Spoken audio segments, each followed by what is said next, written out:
Vestido de hincha argentino. Eu vim vestido de hincha argentino basicamente por dois aspectos. Primeiro, para enaltecer a partida maravilhosa que franceses e argentinos fizeram nessa tarde de domingo, no final da Copa do Mundo. Eu não poderia esperar coisa mais magnífica, coisa mais dignificante, coisa mais maravilhosa pro futebol, né? As configurações de amor ao futebol foram devidamente atualizadas para 2023. Sensacional. E o segundo aspecto de eu vestir a camisa argentina, nós temos o nosso querido Jonathan Calleri no nosso time, que deve estar muito feliz pelo título conquistado da Argentina. Nós temos o Galopo também, né? E tantos outros argentinos maravilhosos. Mais recentemente o Crespo vestiu a camisa tricolor como treinador, né? O Rigoni, e o nossos queridos, na verdade, Sastre e José Poi. José Poi gigante, maravilhoso, né? Campeão como goleiro no São Paulo, campeão como treinador no São Paulo, um dos pilares de sustentação da construção do Morumbi. Como não exaltar esses argentinos maravilhosos que tanto amor deram para a nossa instituição? E agora eu vou fazer a minha retribuição, é claro, né? Porque, acima de tudo, acima do respeito, acima da rivalidade, acima da admiração, acima de tudo aquilo que a gente tem, né? Está o amor pelo futebol, né? O amor pelo futebol que mantém a gente aí sempre na expectativa e na esperança de que um 2023 possa ser grandioso para o nosso São Paulo Futebol Clube. Rony Altieri em São Paulo, Raiz na área, comentando um pouquinho com vocês, falar um pouquinho com vocês a respeito dessa final, e não especificamente, única e exclusivamente da final. Eu gostaria muito, e eu tenho feito isso, vocês que estão me acompanhando sabem, eu tenho feito isso com uma certa frequência, que é, gente, que lições você tira de grandes momentos da sua vida, ou de momentos que não foram tão bons? Tudo é lição, cara. Tudo é lição, né? Tem coisa que te dá menos lição, tem coisa que te dá mais lição. E quando a gente vai para o universo do futebol, a Copa do Mundo é uma oportunidade gigante de nos trazer lição. Se a Copa do Mundo não é muito boa, você sabe que não tem muita coisa para ser copiada, e isso também é uma lição. Não tem muita coisa para ser feita, você tem que desenvolver alguma coisa nova.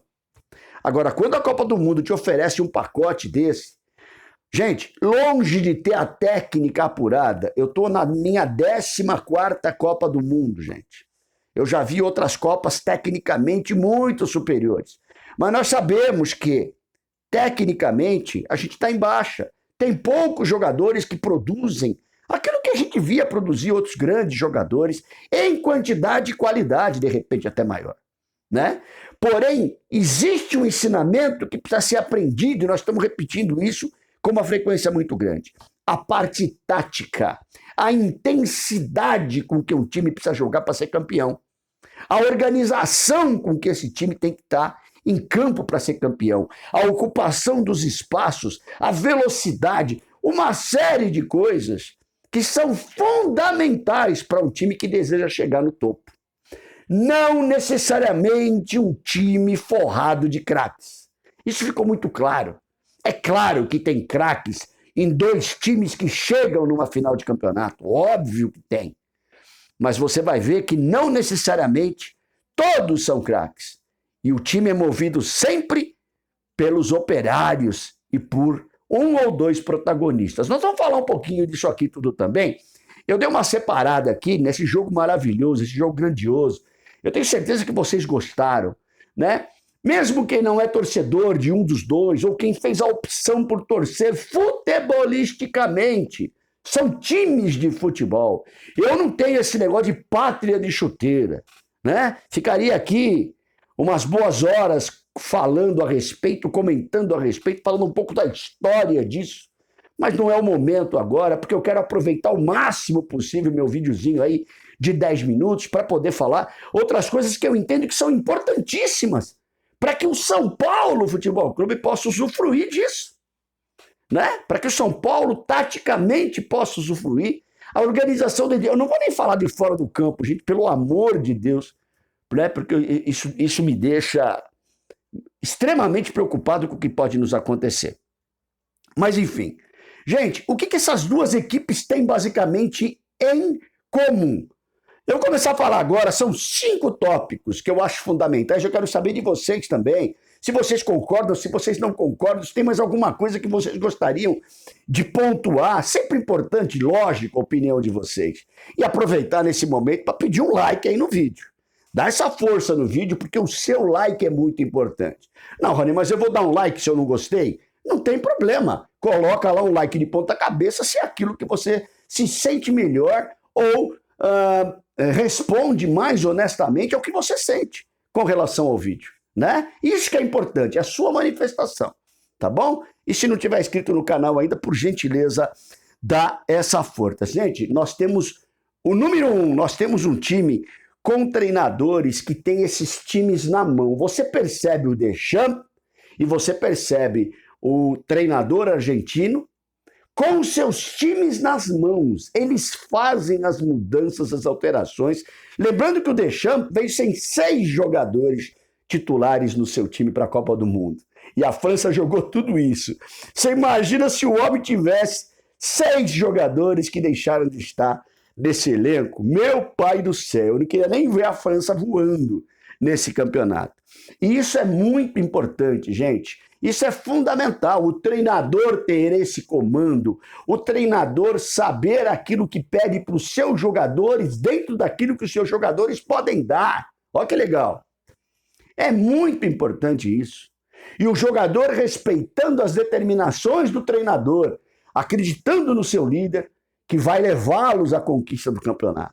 Sensacional isso, e os dois mostraram isso. O Deschamps, por sinal, é a segunda Copa do Mundo que mostra isso. Sensacional, fantástico o trabalho desses dois treinadores durante o campeonato inteiro. Isso é muito importante. Gente, eles são absurdamente estrategistas. A gente está acompanhando esse funcionamento. O Deschamps, repito, sem os titulares, que ele poderia ter um timaço, mas ele fez um time extremamente operário, em cima principalmente do seu protagonista, o Mbappé, né? Então ele criou uma estrutura que permite ao Mbappé a liberdade de criação, a liberdade de arremate, a liberdade de drible e a responsabilidade, acima de tudo, por conduzir esse time de operários. Quando ele tirou quando ele colocou o Coman, que ele estava perdendo 2-0, ele tirou o Coman e colocou aquele outro menino, né? Desculpe o nome agora, eu esqueci, que joga no Real Madrid. Meu, ele mudou completamente o jogo. Em 10 minutos, a França fez 2 gols. Impressionante, achei demais isso, o treinador poder fazer isso. Já o treinador da Argentina, lembrei, acho que é Camavinga, né? O nome do jogador que está no Real Madrid. Já o jogador francês, o treinador argentino, sensacional. Sensacional. O que ele fez? Ele sabia que podia contar com o Di Maria só durante um espaço de tempo. E foi o tempo suficiente que ele precisou do Di Maria em campo para meter 2 gols. O Di Maria destruiu a partida. No tempo, logicamente, que esteve em condição física legal. A gente fala muito isso pro Rogério, né? Às vezes o Rogério deixa no banco um jogador que não está fisicamente ainda apto e põe o cara no final. Só que no final o cara entra para ter que resolver o jogo às vezes está perdido. O treinador da Argentina, ele faz diferente, ele põe o cara no começo, tá 0-0. Irmão, dá o que você pode aí, vamos arrebentar com o que você tem de estoque, de combustível. E depois que você fizer a sua parte, você descansa. Eu acho que esse é o caminho quando você tem alguém com as limitações físicas. Outra coisa que não pode faltar no futebol de hoje, né? Não pode faltar o condicionamento físico adequado.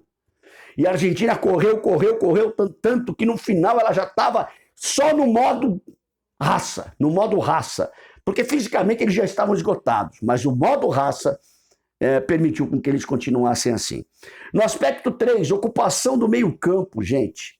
Sensacional, a saída rápida. Você vê os times povoando, brigando pelo meio de campo. É onde a magia acontece. Quando a gente transporta para a nossa realidade, não é falta de qualidade de jogador, não, senhores. É ter mais jogadores ocupando o espaço de forma mais inteligente e efetiva.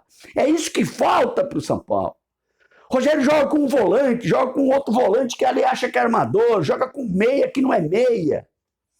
Ele precisa melhorar aquele meio de campo, ele precisa povoar aquele meio de campo. Ele precisa fazer ali o centro de raciocínio, pensamento do São Paulo. Mas não, a lição contrária, por isso que a gente tem a aprender, né? No item 4, gente, os protagonistas, Messi de um lado, Mbappé de outro lado, e os seus operários, gente. Nós precisamos de um protagonista. Eu sei que o Caleri é esse expoente no São Paulo pela vontade, vitalidade, fatalidade, letalidade quando está na área adversária. Só que nós precisamos de um cara inteligente para fazer isso. Né? Nós tivemos já Sastre, que fazia isso para o Leônidas, Gerson, que fazia isso para o Toninho Guerreiro, Pedro Rocha, que fazia isso para Mirandinha e para Serginho Chulapa. Sempre tivemos Raí trabalhando essa inteligência do time, Pita trabalhando essa inteligência do time. Nós necessitamos dessa inteligência e os operários ali em volta trabalhando. Isso é fundamental. Assumir a responsabilidade. Viu, seu Neymar? Agora vou ter que dar um recadinho para o senhor. Tem que assumir a responsabilidade. O que o Messi fez hoje, o que o Mbappé fizeram hoje, foi justamente provar a necessidade de assumir a responsabilidade. Eu sou o protagonista desse time, eu sou o cara desse time e eu tenho que fazer a coisa acontecer. E o quinto aspecto, senhores, time nenhum no mundo, cara, vai funcionar sem goleiro que faz milagre. O pacote milagre que antes você comprava era adicional, hoje em dia tem que vir de fábrica no goleiro. Se o goleiro não for fazedor de milagre, você não consegue, gente. E os dois hoje, como tem vindo na Copa como um todo, arrebentaram de milagre. Irmãos, na verdade, essa partida não terminou no seu tempo normal, porque os deuses do futebol estavam encantados com isso e queriam prolongá-la o máximo que eles pudessem. Para dar para a gente, para transmitir para a gente, para passar novamente para a gente todo aquele amor, né? Aquele sentimento gigante que a gente tem pelo futebol, hoje recuperado nessa final, graças à Argentina de um lado e à França de outro lado. Sensacional o que nós assistimos, eu fico encantado, quero saber a opinião de vocês também a respeito. Legal, gente? É isso aí. São os 5 tópicos que eu entendo que devam ser aprendidos lá no São Paulo Futebol Clube. Rony Altieri, São Paulo Raiz na área, um abraço e tamo junto.